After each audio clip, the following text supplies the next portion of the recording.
अस्सलाम वालेकुम फ्रेंड्स।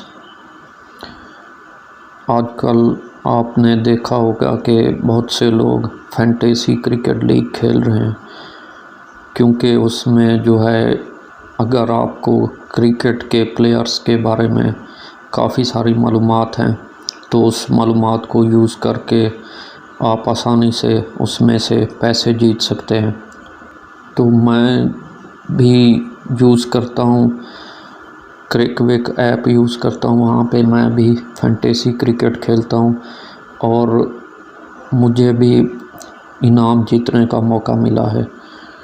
तो इस वीडियो में मैं आपको फैंटेसी क्रिकेट लीग के बारे में कुछ ऐसे यूज़फुल टिप्स बताऊंगा जिन पर अमल करके आप इंशाल्लाह टॉप 1000 में जगह बनाने में कामयाब हो जाएंगे और आपको इनाम मिल जाएगा।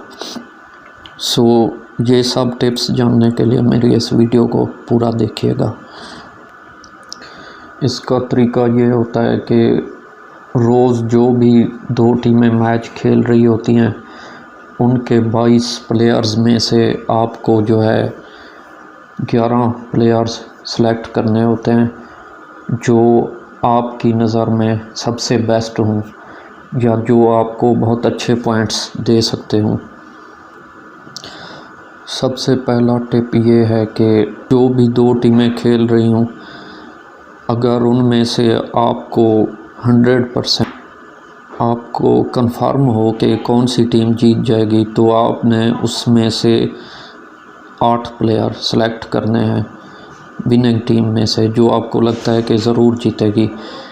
क्योंकि जो विनिंग टीम होती है उसके हर एक प्लेयर के बदले आपको 5 विनिंग बोनस पॉइंट्स मिलते हैं। तो इस तरह जो है आपको 8 प्लेयर्स के बदले 40 बोनस पॉइंट्स मिल जाएंगे। तो 40 बोनस पॉइंट्स मिलने से आपकी रैंकिंग काफ़ी बेहतर हो जाएगी।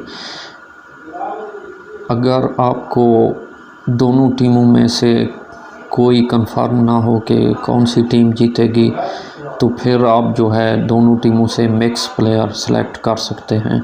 एक अहम बात है कि जो विनिंग टीम हो उसमें से आप 8 से ज़्यादा प्लेयर सेलेक्ट नहीं कर सकते। तो जो बाकी 3 प्लेयर्स हैं वो आपको दूसरी टीम से सेलेक्ट करने पड़ेंगे।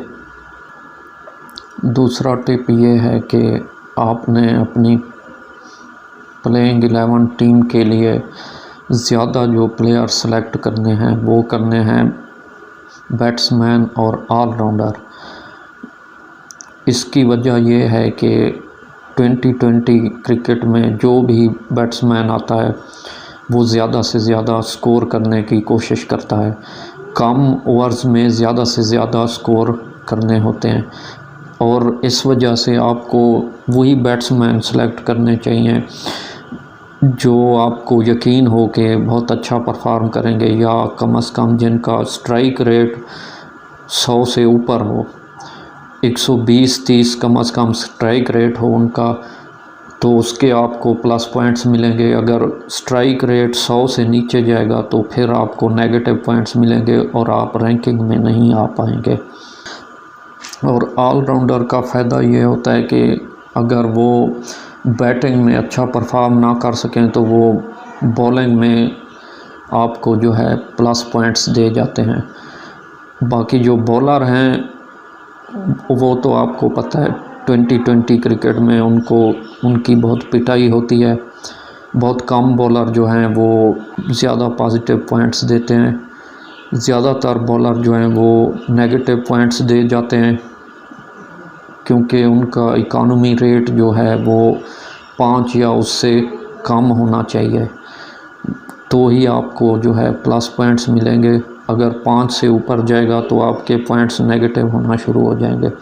इसलिए मैं अपनी प्लेइंग 11 में सबसे ज़्यादा बैट्समैन, उसके बाद ऑलराउंडर और फिर जो है वो बॉलर की तादाद रखता हूँ। तीसरा टिप इसमें ये है कि आपने बैट्समैन और ऑलराउंडर वही वाले ज़्यादा सेलेक्ट करने हैं जिनकी बारी पहले आती हो। मतलब आप कोशिश करें कि टॉप 3 बैट्समैन या ऑलराउंडर में से आप ज़्यादा सेलेक्ट करें, क्योंकि आजकल ऐसा चल रहा है ख़ास तौर से IPL में कि जो ओपनर आते हैं वो ज़्यादातर अच्छा ही परफॉर्म करते हैं, काफ़ी अच्छे स्कोर बना जाते हैं और उनकी बारी भी जल्दी आ जाती है। तो इस वजह से जो है वो कभी कभी जो है मैच का एंड करके जाते हैं, मैच जितवा के जाते हैं।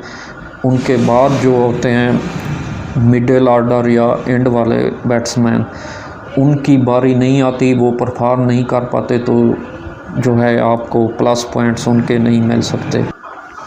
एक और बात ये कि जो टीम पहले बैटिंग करती है उसके तकरीबन सारे प्लेयर्स की बारी आने का पूरा चांस होता है। मतलब 7-8 प्लेयर्स की बारी तो आ ही जाती है, तो उनके आपको जो है पॉइंट्स प्लस मिल सकते हैं। और जो दूसरी चेजिंग वाली टीम होती है, अगर वो चेज़ करने में कामयाब हो जाए तो उसके 2-3 प्लेयर्स ही काफ़ी होते हैं। अगर चेज़ करने में वो नाकाम हो जाए तो फिर हो सकता है कि उनके भी 8-10 प्लेयर्स की बारी आ जाए। चौथा टिप ये है कि आपने कोशिश करनी है कि वो प्लेइंग 11 सेलेक्ट करनी है जिसमें आपके बैट्समैन जो हैं वो आपके सेलेक्ट करना आपके यानी कि सेलेक्टेड बॉलर्स के मुकाबले में ना आए, क्योंकि अगर बैट्समैन भी आपकी टीम में से होंगे और बॉलर्स भी आपकी टीम में से होंगे तो दोनों सूरतों में आपको नुकसान ही होगा।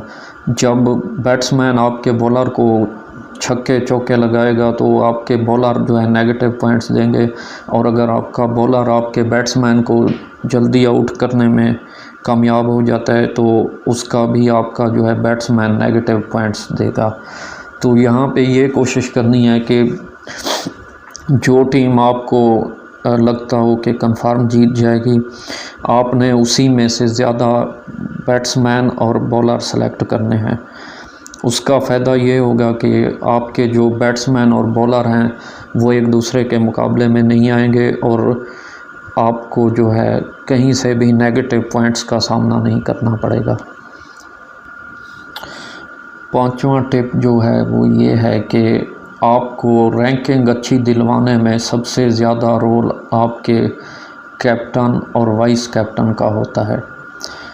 तो आपने कैप्टन और वाइस कैप्टन वही सेलेक्ट करना है जिसका आपको कंफर्म हो कि ये ज़रूर अच्छा परफॉर्म करेंगे, और कोशिश ये करनी है कि वही आपने इसमें बैट्समैन उसी को आपने कैप्टन बनाना है जो 50+ स्कोर कर सके।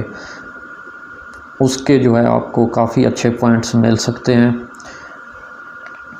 और ज़्यादातर लोग जो हैं वो अपने विकेट कीपर को कैप्टन या वाइस कैप्टन ज़रूर बनाते हैं। उसका ये फ़ायदा होता है कि वो बैटिंग में भी परफॉर्म कर जाता है और विकेट कीपर जो है उसको कैच भी ज़रा ज़्यादा आते हैं, तो इस तरीके से उसको काफ़ी पॉइंट्स मिल जाते हैं। कैच करने के 10 पॉइंट होते हैं।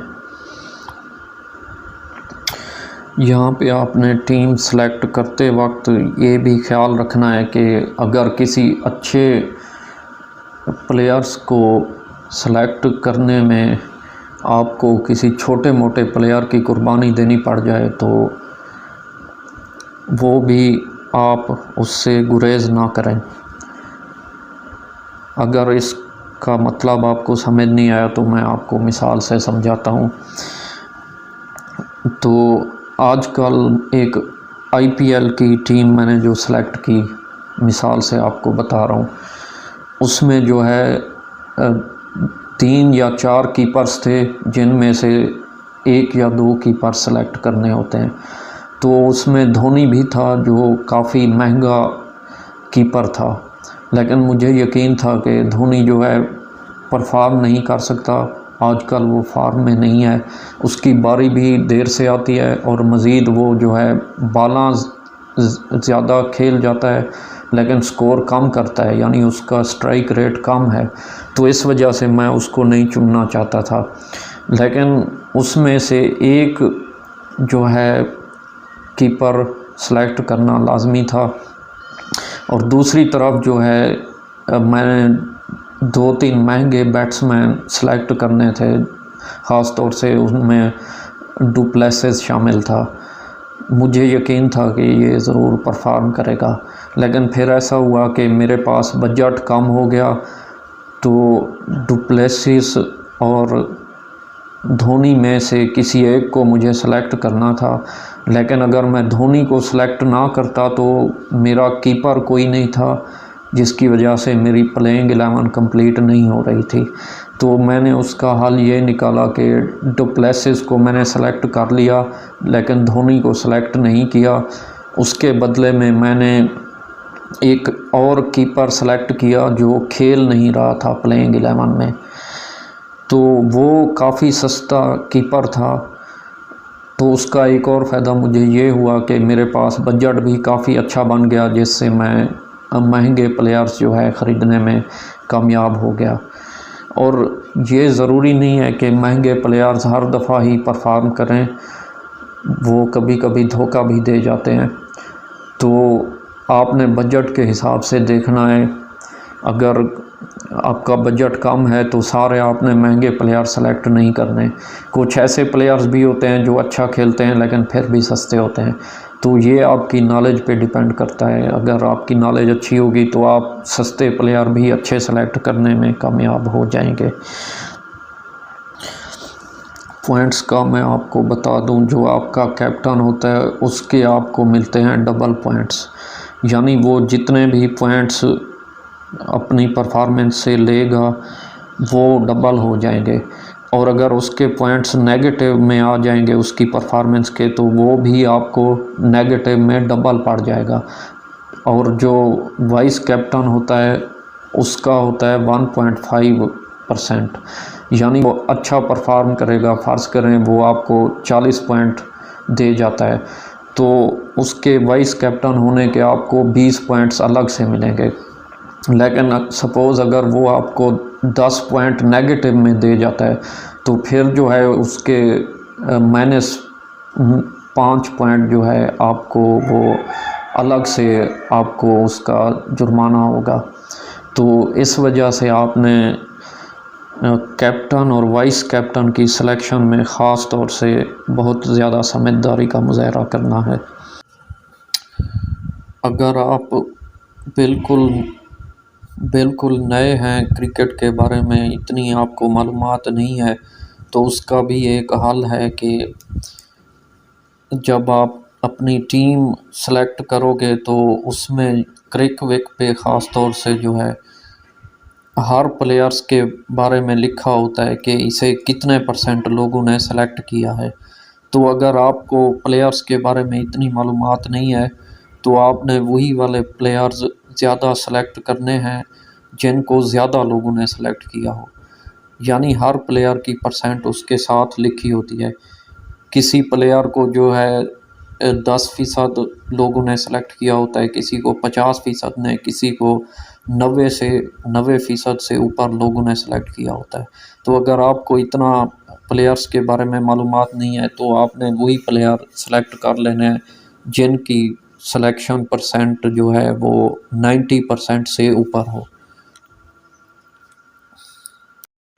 एक और इम्पॉर्टेंट फैक्टर ये है कि आपको मैच शुरू होने से पहले इंटरनेट से pitch and weather conditions check कर लेनी चाहिए। उसमें बता दिया जाता है कि पिच और वेदर कंडीशंस जो हैं वो बैट्समैन के लिए फेवरेबल हैं या बॉलर्स के लिए फेवरेबल हैं, और अगर बैट्समैन के लिए हैं तो किस किस्म के बैट्समैन के लिए फेवरेबल हैं और किस किस्म के बॉलर्स के लिए फेवरेबल हैं। तो ये चीज़ भी आपके सही रैंक करने में एक अहम रोल प्ले कर सकती है। मज़ीद आपने इस बात का ख़्याल रखना होता है कि आपके जो भी सिलेक्टेड प्लेयर्स हों वो आपकी प्लेइंग 11 में शामिल हों, यानी आपका हर प्लेयर जो है वो टीम में खेल रहा हो। अगर नहीं खेलेगा तो उसकी परफॉर्मेंस नहीं होगी और उसके आपको पॉइंट्स भी नहीं मिलेंगे। इसके लिए आपने ये करना होता है कि जब मैच शुरू होने से तकरीबन आधा घंटा पहले टॉस डाला जाता है, होने के बाद जो है क्रिकविक ऐप पे आपको बता दिया जाता है, यानी अगर आपने टीम पहले से बनाई हुई हो तो आपने टॉस होने के बाद एक दफ़ा उसको रिव्यू करना होता है। उसमें आप देखेंगे अपने प्लेयर्स एडिट करके, उसमें प्लेयर्स के सामने लिखा होता है प्लेइंग, एक सब्ज़ रंग का लिखा होता है प्लेइंग। तो जिन प्लेयर्स के साथ प्लेइंग लिखा हुआ हो आपने वही सेलेक्ट करने हैं। जिन प्लेयर्स के साथ प्लेइंग ना लिखा हुआ हो वो टीम में नहीं खेल रहे होते, तो उनको आपने सेलेक्ट नहीं करना। अगर आप उन प्लेयर्स को भी सेलेक्ट कर लेंगे जो नहीं खेल रहे होते तो वो परफॉर्म नहीं करेंगे और उसके आपको जो है पॉइंट्स भी आपको नहीं मिलेंगे। तो इस चीज़ का भी आपने ख्याल करना होता है कि जब टॉस हो जाए तो आपने अपनी टीम को रिव्यू कर लेना होता है। सो फ्रेंड्स, ये थे माई स्टार 11 फैंटेसी क्रिकेट लीग के बारे में कुछ अहम टिप्स। उम्मीद है आपको ये काफ़ी यूज़फुल लगे होंगे। अगर आपको ये वीडियो पसंद आई है तो हमारे चैनल को सब्सक्राइब कर दें और इस वीडियो को अपने दोस्तों और रिश्तेदारों के साथ भी शेयर कर दें। मज़ीद ऐसी वीडियोस देखने के लिए बेल आइकन को भी प्रेस कर दें ताकि आपको हमारी हर वीडियो टाइम पे मिलती रहे सबसे पहले। सो मिलते हैं नेक्स्ट वीडियो में, उस वक्त तक टेक केयर, खुदा हाफिज़।